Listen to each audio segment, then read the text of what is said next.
Hello and welcome to Chicks Chat Radio, and for those of you watching on YouTube at ChicksConnect. I'm your host, Tita Freytag, chair chick of the Spring Chicks in Springfield, Oregon, and your connection to health and wealth options that can change life. Today, I have the pleasure of introducing fellow ChicksConnect member, Annette Jensen. I'm really excited to have Annette on here. She is a heart-centered, passionate life coach who uses a combination of her own life experiences as a wife, mother, grandmother, daughter, entrepreneur, and social worker, along with proven, reliable, repeatable systems of transformation to guide individuals through a designed process that ultimately leads to an abundant result and a life full of satisfaction and fulfillment. And I have talked to Annette a little bit in the past. I'm really excited that she's here and for everyone to meet her. So Annette, welcome. First of all, how are you doing today? Great. Glad to be here today. Looking forward to it. Oh, yes, me too. So, one of the questions that I always ask people on these interviews is, would you please tell us a story or tell us the story behind, what you're doing today, how you got there, what challenges you may have faced along the way. I'm always interested to hear about that because we all have dreams, goals, and challenges that meet us along the way. So tell us a little bit about your story. Well, I think I got into to coaching actually several years ago. I've been in social work for 40 plus years, so I have a passion of helping people and helping them to be better versions of themselves. So I did social work, and I was a preschool teacher, and I worked in care facilities, and so just a great part of my lifetime has been helping people. And then I also, as I got into the kind of what many might call those retirement years of looking at what's next in my chapter, I also got to thinking about that age population as well. And I would hear a lot of my friends and family and some of my coworkers talking about retirement and saying, I don't know how I'm ever going to be able to retire. I don't have enough money for this. How am I going to afford medical costs and all of these things? And that really kind of saddened me, and then thinking that these retirement years should really be years that are of our design. We've worked on someone else's time clock, all of these years, and for someone else's needs. And that was really time for designing that life that we would love to live and bringing back all of those dreams and those passions that we had. And I started diving into just the self-education courses many, many years ago. As actually even growing up, my mom was very big into that. And kind of always encouraging us to be whoever we wanted to be and design that life that we wanted to and move on with those dreams. So, I was doing a little bit of studying about that just on the internet myself, and I came across a coaching website that asked me what I would love more of in my life. And we're not often asked that question. And so I was a little intrigued about that. And I became my own first client as far as coaching.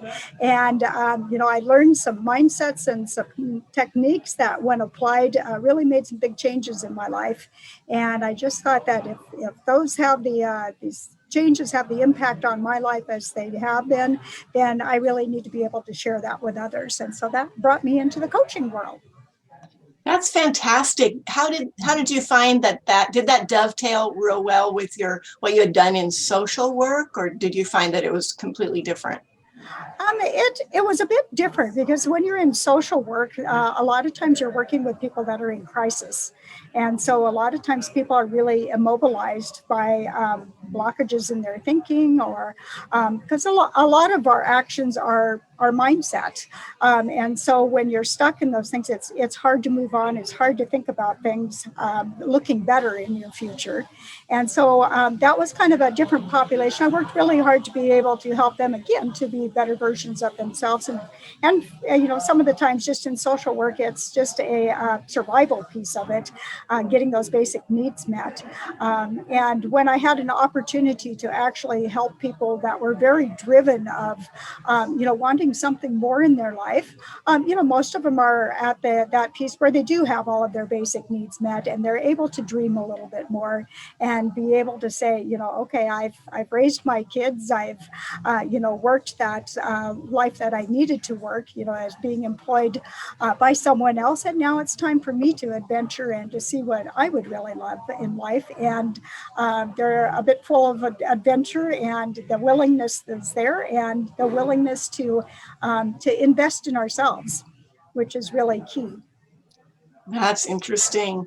What would you say, or could you pick out maybe one thing that sticks out in your mind that is maybe a common stumbling stone or roadblock that the average person has who comes to you for assistance? Well, I think a lot of it is that we've been kind of trained through a mindset, I think, from when we're very young, that is we can't do things for a certain reason, for whatever is logical, for example, or what seems to be that it's impossible because of what the statistics say or what the facts may say. Like, you can't open up your own business because look at your bank account. You don't have enough money in your bank account, or you're too old to do this type of thing, things. But it really is a mindset. I think we've gotten just these mindsets put into our belief system and these paradigms by well-meaning people in our lives, whether that is, parents or caregivers or teachers or employers or whoever that might be. We're kind of put into these limits, into a box sometimes. And so all of those dreams that we had as a child, when we have nothing but dreams sometimes, those tend to kind of get squashed down a little bit as we get older. And so to help people be able to dream again is it's very empowering, and I love that part of the coaching industry, because you can actually just see people light up, physically light up, when they talk about those things that they have been that they've put down and squashed down for so long, and that is actually a possibility of bringing those to life. I love that. I keyed in on something that you said earlier, that your mom was really good about, basically, if I heard that right, empowering you and putting that mindset out there of learning and possibilities and things like that. And I can relate to that. My dad was that way and still is that way, of,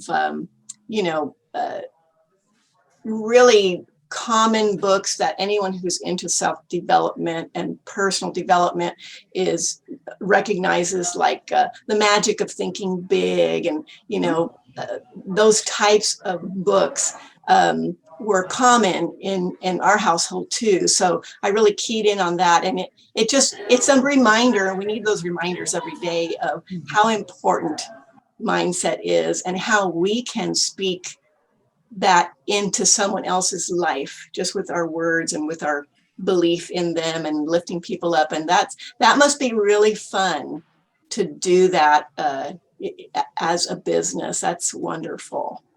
I enjoy it. I totally enjoy it, because it has such an impact on other people's lives as well. And just being able to learn that everything is created twice. And first, it's created in your imagination. And the clothes that we're wearing, the computers that we're on right now, those were all someone's imagination, and that was their thought. And then they moved forward and created that to be when it became a thing. So being able to let people know that the mind is limitless, on you are actually your own biggest barrier, and so being able to move out of your own way, so to speak, and be able to do that. But I've found lots of support in the books that I've read, and the many people that I've followed that are in the self-education industry. You were mentioning books at home, and I remember growing up as probably a middle schooler at that time. One of the books on the bookshelf was Think and Grow Rich by Napoleon Hill, and I was into that a little bit, of course, at that age, but it didn't quite connect and didn't quite make sense, to take that and to apply it at that age. And I wish I would have dove into that more in my 20s and 30s, and I probably would have had a lot different results as that I did growing up, or even raising families and things. But again, it kind of leads to that other pieces that we all have gifts, and we all have a message to offer somebody, and sometimes those messages come from our messes in life, those challenges and those strategies that we've had to work through in life, and those are really important to other people, because I think we learn better from someone that's experienced it and that has made it through and moved on, rather than reading about it and learning different ways of struggling and making it through. So true. So true. You cannot exchange life experience. There's nothing is a better teacher than life experience. And sadly, a lot of life experiences can be negative, but it's the mindset. This is a negative thing. What can I pull out of that? What life lesson, right? Everything has something good in it. It may not seem like it at the time, but it'll come back to you, and it will prove beneficial for you. Exactly right. Yeah.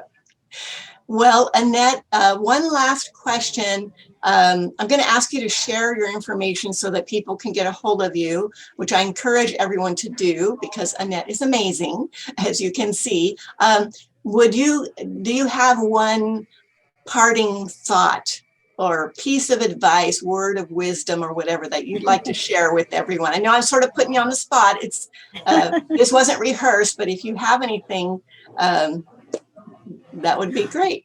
Well, and I think some of the things that I think of on a daily basis that kind of help me get through, again, is we are far greater than any challenge or circumstance or situation that we have, and most of the time it means that we have to draw from a greater source, a greater power. And whether you believe that's God or your creator or whoever that is, or the universe, we can't breathe a breath on our own, and we can't beat our own hearts. So to be able to connect with those powers and those strengths that are inside of us, because they are there. And if you can think back into situations of your own, that when you've had a really difficult challenge and you had no idea how you were going to get through it, but you were able to pull up from the inside, and they'll use those strengths, and you made it through, and you're on the other side now. And that's truly a gift to give to someone else, to help them through that as well. Yes, that's wonderful. Well, thank you for being here today, Annette. Let us know your website, your phone number, any way that people can get a hold of you. And I will also put it on the bottom of the screen so people can see that. Sure. As I mentioned to you, I am a life coach, and I also have a branch that I've kind of taken a passion to, which is, again, the retirement population, or those that are transitioning from working for someone else on someone else's terms to creating that life of your own. So my website is www.retirejoyfully.com. And my email is Annette, ANNETTE, Jensen, JENSEN, @retirejoyfully.com. Awesome. Well, once again, Annette, thank you so much for being part of Chicks Connect. You bring a lot of value to this mastermind group, and thank you for being here today. And I also want to thank our listeners for spending some time with us. This has been an episode of Chicks Chat Radio on podcast and YouTube at Chicks Connect. Be sure to check out Chicks Connect. It's an amazing mastermind support network, and you can learn more about it at bit.ly/meet your tribe. And I'm your host, Tita Freytag, Chair Chick, and your connection to health and wealth options that can change life. Have a wonderful day. Bye-bye, everybody.